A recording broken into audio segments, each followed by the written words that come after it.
ইউরোপীয় মহাকাশ সংস্থার রিজার্ভ নভোচারী দলে এমন একজন ব্যক্তি আছেন যার একটি পা নেই। তিনি জন ম্যাকফেল। ব্রিটিশ এই নাগরিক একজন অর্থোপেডিক সার্জন।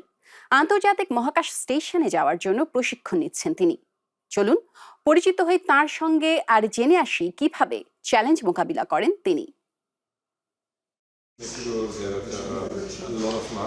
এই কৃত্রিম পা পরিবর্তন করতে মাত্র কয়েক সেকেন্ড সময় লাগে, আর এখানে সময়টা গুরুত্বপূর্ণ।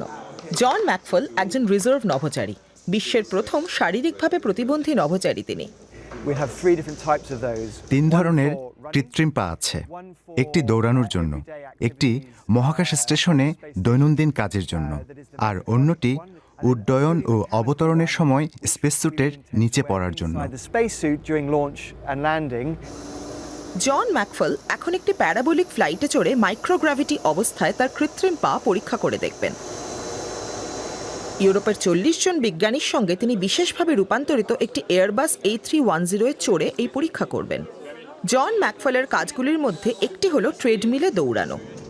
এই ইলাস্টিক কর্ডগুলি তার শরীরের ওজন সিমুলেট করে এবং মাইক্রোগ্র্যাভিটিতে থাকা অবস্থায় ম্যাকফেল যেন উড়ে না যান সেটি নিশ্চিত করে। বিমানটি একটি বিশেষ প্যারাবোলিক উড্ডয়ন পথ অনুসরণ করে, যে কারণে যাত্রীরা কিছু সময়ের জন্য ওজনহীনতা অনুভব করেন। প্রতিবার 22 সেকেন্ডের জন্য ওজনহীন মনে হয়। এভাবে মোট 31 বার তা হয়। প্রতিবারই ম্যাকফেল ট্রেডমিলে দৌড়ান। ম্যাকফেল একজন অর্থোপেডিক সার্জন। 2008 সালের প্যারালিম্পিকে 100 মিটারে তিনি ব্রোঞ্জ জিতেছিলেন। খুব একটা খারাপ লাগছে না, বরং বেশ স্বাভাবিক লাগছে। এবং তারপর আমরা 2Gতে ফিরে যাই। মাইক্রোগ্র্যাভিটিতে অনেক সময় ধরে দৌড়ালে কেমন লাগতে পারে তা আপনি এখানে পরীক্ষা করে দেখতে পারেন। আশা করছি মহাকাশে এরকম কিছুই অনুভূত হবে। উড়োজাহাজে থাকা 10টি গবেষণা দল যা পরীক্ষা করছে তার বেশিরভাগই আন্তর্জাতিক মহাকাশ স্টেশনে ব্যবহার করা হবে। জার্মানির এই দলটি বিশেষ VR চশমা পরীক্ষা করছে। মাইক্রোগ্র্যাভিটিতে এগুলো পড়তে কেমন লাগছে? এটি একটি চ্যালেঞ্জ, এমনকি 22 সেকেন্ডের জন্য। এই চশমার একটি পূর্ববর্তী মডেল ইতিমধ্যেই মহাকাশে ব্যবহার করা হয়েছে। এগুলি এখন আরও উন্নত করা হচ্ছে। লক্ষ্য হল বাড়ি থেকে দূরে থাকা অবস্থায় মহাকাশচারীদের মানসিক স্বাস্থ্য ভালো রাখা। এই চশমা ভিডিও কলগুলিকে আরও ইমার্সিভ করে তোলে, যা একটি বড় সুবিধা।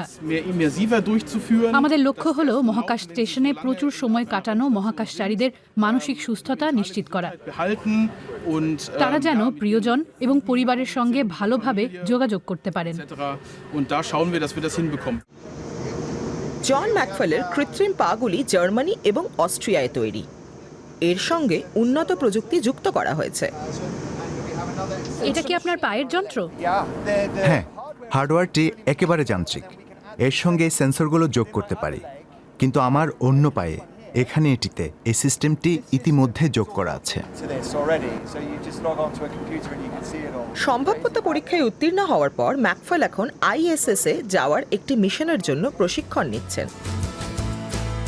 এসা প্রথমে একজন প্যারা অ্যাস্ট্রোনটের বিজ্ঞাপন দিয়েছিল, কিন্তু তারপর প্যারা অংশটি বাদ দিয়েছে। আমি যদি মহাকাশে যেতাম তাহলে একজন নভোচারী হতাম।